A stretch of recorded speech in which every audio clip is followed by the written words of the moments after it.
पत्रकार नहीं, ईमानदार पत्रकार बोलिए आप सब। ईमानदार पत्रकारों के ऊपर ईडी और सीबीआई लगेंगे। आप पूरे जग जाहिर है, पूरा देश में सब जान रहे हैं, जो ईमानदार है उनके ऊपर ईडी और सीबीआई।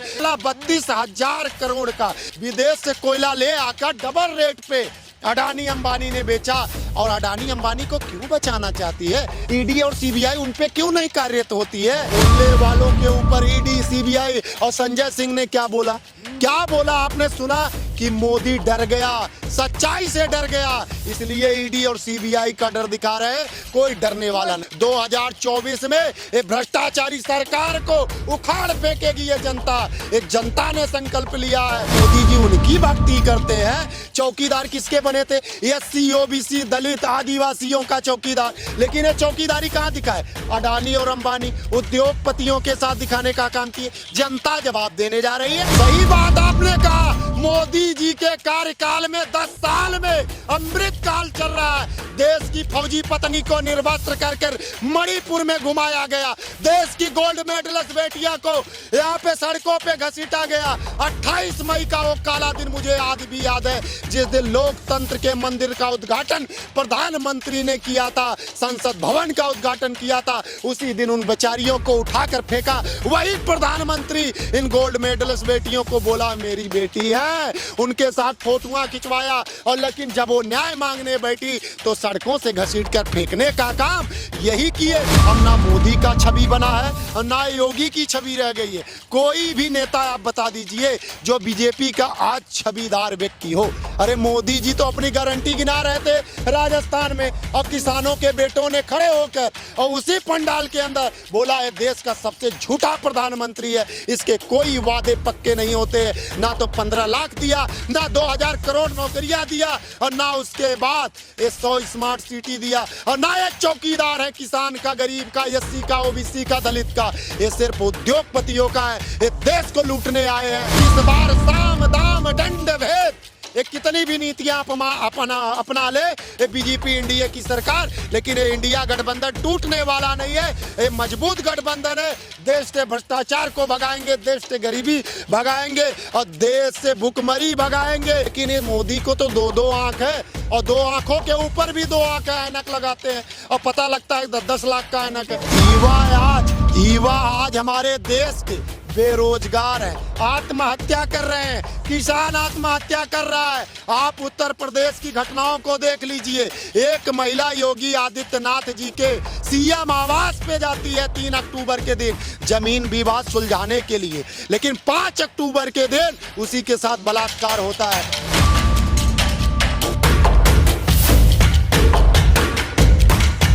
जी दोस्तों, आप देख रहे हैं बोल बेदरा। यहाँ कुलदीप यादव हैं जो राष्ट्रीय प्रवक्ता हैं। इसे जानते हैं 2024 में क्या कुछ होने वाला है। सत्ता पर विकास का नारे लगाते हैं या फिर बेरोजगारी महंगाई है, क्या कहेंगे आप? पहले तो आप सभी पत्रकारों को तहे दिल से धन्यवाद। अब ठंड का मौसम भी हो गया है, ठंड भी हो रही है, लेकिन आप ये जान लीजिए कि बेरोजगारी, महंगाई, भ्रष्टाचार, तानाशाही ये हमारे देश में आज 2014 से 2023 तक पूरा देश देख रहा है।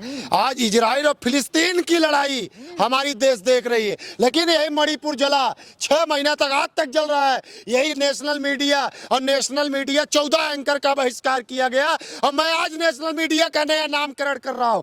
नेशनल मीडिया का नाम मंथरा कर दिया जाए। इंडिया अलायंस में हमेशा इनको दरार और फूट देखने को मिलता है, लेकिन मैं राष्ट्रीय अध्यक्ष सपा के माननीय अखिलेश यादव जी का तहे दिल से धन्यवाद करता हूं। हमारे ऑफिशियल ट्वीट से और हमारे राष्ट्रीय अध्यक्ष खड़गे जी और माननीय राहुल गांधी जी ने माननीय अखिलेश यादव जी से बात किया, और माननीय अखिलेश यादव जी ने स्पष्ट किया कि हमारे सभी विवाद दूर हो गए। मध्य प्रदेश की जो सीट की बंटवारा में ये विवाद आप सबने देखा, और वहां पे माननीय कमलनाथ जी ने विवादित टिप्पणी किया, और उसके बाद अजय राय जी उत्तर प्रदेश अध्यक्ष ने भी टिप्पणी किया था, और उन दोनों लोगों ने माफी भी मांगा। देखिए, मैंने स्पष्ट किया था, भारत 24 में मेरा डिबेट था, उसमें भी मुझसे प्रश्न किया गया क्या इंडिया अलायंस में, इंडिया पार्टी में, इंडिया गठबंधन में आपके दरार आ गया? तो मैं स्पष्ट किया था ये कोई दरार नहीं है, मनमुटाव है, और इसके लिए हमारे माननीय खड़गे जी आगे आकर माननीय राहुल गांधी जी आगे आकर स्पष्ट करेंगे।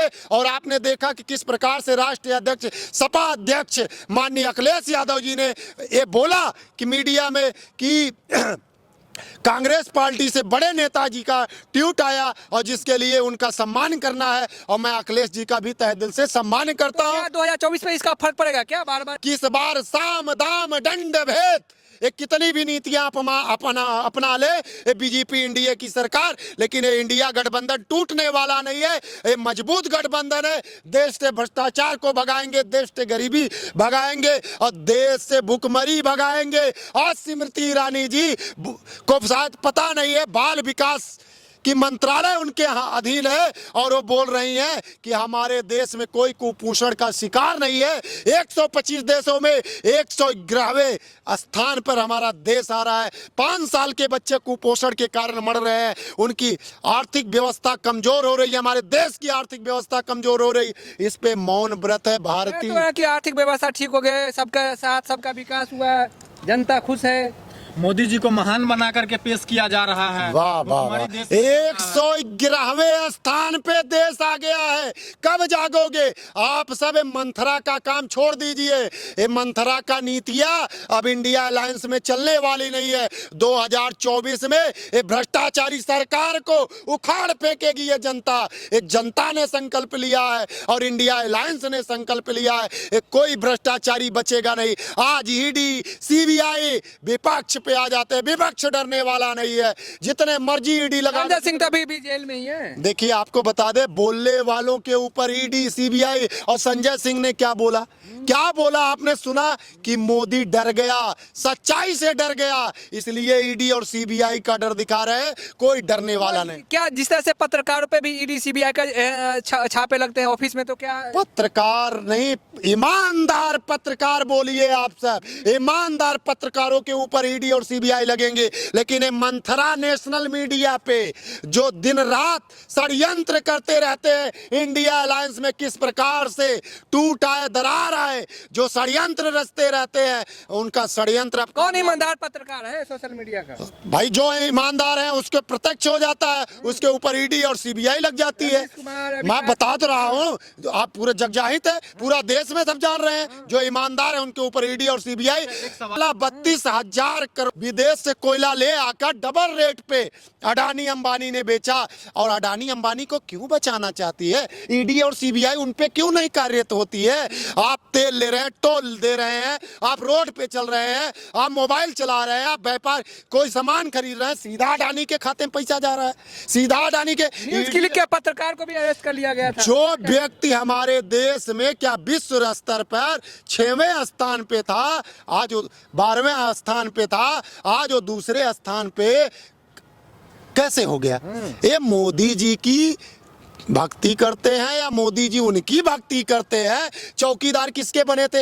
एससी ओबीसी दलित आदिवासियों का चौकीदार। लेकिन ये चौकीदारी कहाँ दिखाए? अडानी और अंबानी उद्योगपतियों के साथ दिखाने का काम किए। जनता जवाब देने जा रही है।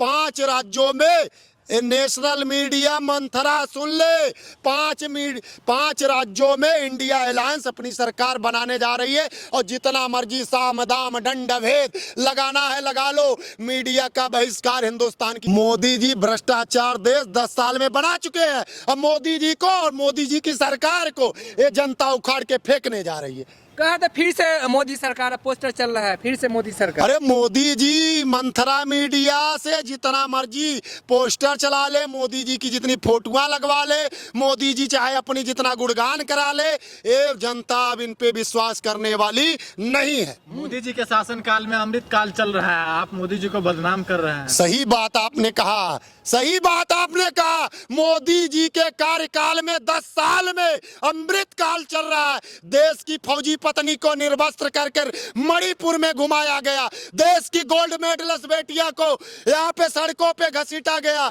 28 मई का वो काला दिन मुझे आज भी याद है, जिस दिन लोकतंत्र के मंदिर का उद्घाटन प्रधानमंत्री ने किया था, संसद भवन का उद्घाटन किया था। उसी दिन उन बेचारियों को उठाकर फेंका वही प्रधानमंत्री इन गोल्ड मेडलिस्ट बेटियों को बोला मेरी बेटी है, उनके साथ फोटोआं खिंचवाया, और लेकिन जब वो न्याय मांगने बैठी तो सड़कों से घसीट कर फेंकने का काम यही किए।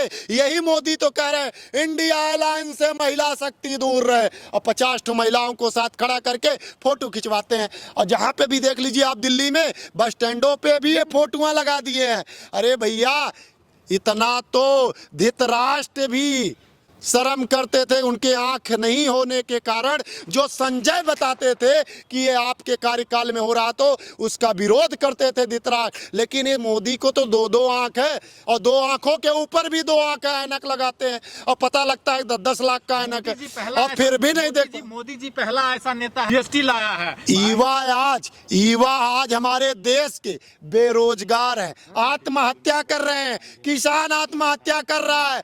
आप उत्तर प्रदेश की घटनाओं को देख लीजिए। एक महिला योगी आदित्यनाथ जी के सीएम आवास पे जाती है 3 अक्टूबर के दिन जमीन विवाद सुलझाने के लिए, लेकिन 5 अक्टूबर के दिन उसी के साथ बलात्कार होता है। और आप मुजफ्फरनगर राम मंदिर तो ला दिए, अब तो कह रहे हैं आएगा तो मोदी सरकार। कौन लाया? जनवरी कौन लाया राम मंदिर? बीजेपी। आप राम मंदिर के लिए कितना चंदा दिए थे? सही बताना। बीजेपी सरकार ने बनाया, बीजेपी सरकार ने बताया। तो कर रहे जनवरी में उद्घाटन है। अरे सुप्रीम कोर्ट के माध्यम से एक कोर्ट में था, केस चल रहा था, और जनता ने पैसा देकर राम मंदिर को बनवाने का काम किया है। ये आरएसएस और बीजेपी की विचारधारा ने नहीं बनाया है, देश का लोकतंत्र था, और लोकतंत्र के कारण राम मंदिर बना है, और लोकतंत्र के कारण राम मंदिर की सुरक्षा भी होगी। राम मंदिर के नाम पे इस देश में सबसे ज्यादा मार्केटिंग हुआ है। राम जी के नाम पे तो चुनाव लड़ते हैं, हमेशा हिंदू मुस्लिम करते हैं, और आज ये हिंदू मुस्लिम भी करना है स्पोज हो गए हैं जनता के बीच में। अब ना मोदी का छवि बना है और ना योगी की छवि रह गई है। कोई भी नेता आप बता दीजिए जो बीजेपी का आज छविदार व्यक्ति हो, जो उसके नाम पर ये वोट मांग सके।